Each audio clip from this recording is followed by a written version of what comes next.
सर्व टीमने स्वयं शक्तीपीठ नाथ आश्रमाच्या आपल्या सगळी टीमने रिसर्च टीम आपली आपण आलो सुमित गुरुकृष्णा पार्ल्यामध्ये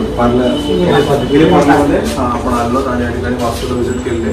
खूप छान आपल्याला त्याचे रिझल्ट्स मिळतात आणि सगळ्या पद्धतीने हाऊसिंगच्या सिस्टमप्रमाणे त्याप्रमाणे एनर्जी लेवल ग्रॅव्हिटेशनल फोर्स या सगळ्या सिस्टमप्रमाणे आपण वास्तू आज चेकआउट करत गेलो आणि खूप चांगले रिझल्ट्स आपल्याला मिळतात. मग आपण रेमेडीजने अधिक चांगल्या पद्धतीने पुढे वाटचाल करूया. आदेश.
नमस्कार.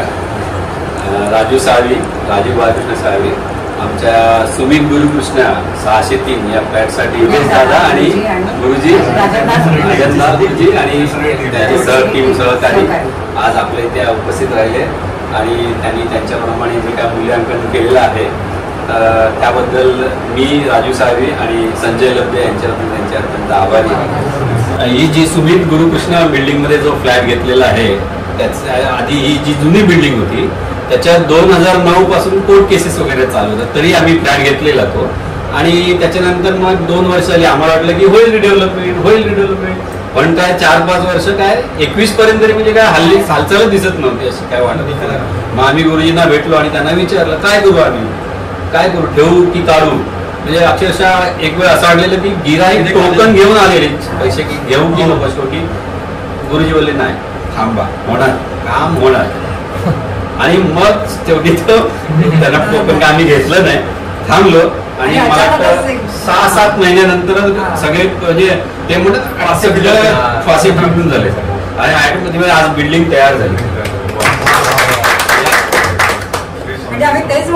आणि अजून एक पुन्हा एक एक्सपिरियन्स सांगायचा मला गुरुजींच्या बाबतीतला. आता इकडे फ्लॅट घेतलेलाच होता पण ती काय चिन्ह दिसत नव्हती रिडेव्हलप होण्याची. मग आम्ही काय करू, याच्या छोट्या जागेत किती दिवस राहणार, म्हणून बोललो आम्ही अजून एक दुसरा एखादा फ्लॅट घेऊया आणि हे दोन्ही विकून टाकूया, असं आमचं प्लॅनिंग होतं. आम्ही काय गुरुजींना कन्सल्ट नाही केलं, आपलं गेलो साहेबामध्ये ऍडव्हान्स चेक दिला 25 लाखाचा टोकन, फ्लॅट बघितला मस्त आहे, हा हवा येते अशी हे आहे ती आहे, सगळं झालं. 2 दिवसात मला एक 7 नाही दुसऱ्या दिवशी गुरुजींची अपॉइंटमेंट होती. मग त्यांना भेटलो आम्ही आणि त्यांना सांगितलं असं असं आम्ही चेक दिलं. गुरुजींनी सगळं बघितलं, लगेच जा आणि चेक रिटर्न घ्या, लगेच जा आणि लगेच तिथूनच दुसरं आलो तडक चेक परत द्या. अजूनही अडकूनच आहे, अजूनही अडकून आहे, अजूनही डेव्हलपमेंटची झाली. तिकडे तो आम्ही वाचलो नाही तर तिकडे आमचे पैसे अडकलेच असते आणि ते म्हणजे फ्लॅट पण मिळाला नसता आणि सगळं गोंधळात झालं असतं.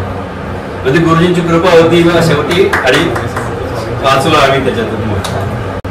धन्यवाद. आजपर्यंत म्हणजे प्रत्येक गोष्ट आम्ही गुरुजींनी जे हो केलं तेच आम्ही पुढे केलं आहे. मग आता जो नवीन फ्लॅट घेतला आहे तिथे आम्ही गुरुजींना आणि त्यांच्या सहकार्यांना सगळ्यांना बोलवून त्या फ्लॅटची त्यांनी चाचणी केली आणि जे काही त्यांनी सांगितलं ते आम्ही त्यांनी जे काही ते सांगणार त्याच्यावर उपाय ते आम्ही रूम पॉझिटिव्ह होण्यासाठी सगळं करणार आणि पूर्णतः त्यांच्यावर विश्वास ठेवून पुढे सगळी पावलं उचलणार. नमस्कार, धन्यवाद सगळ्यांना. गुरुजी आणि योगेश दादा त्याच्या बाकी सहकारी त्या ठिकाणी आले आणि जी आमची वास्तू आहे जी तयार होत आहे सध्या डेव्हलप होत आहे ती त्या स्थळी जाऊन त्यांनी प्रत्यक्ष पाहणी केली, चाचणी केली आणि त्याच्यावर काय उपाय असतील चांगले त्याबद्दल त्यांनी सुचवलेले आहे आणि त्याप्रमाणे ते उपाय आम्ही नक्कीच त्याकडे अवलंबू आणि अशीच सेवा आमची त्यांच्याकडून होईल हीच इच्छा असते.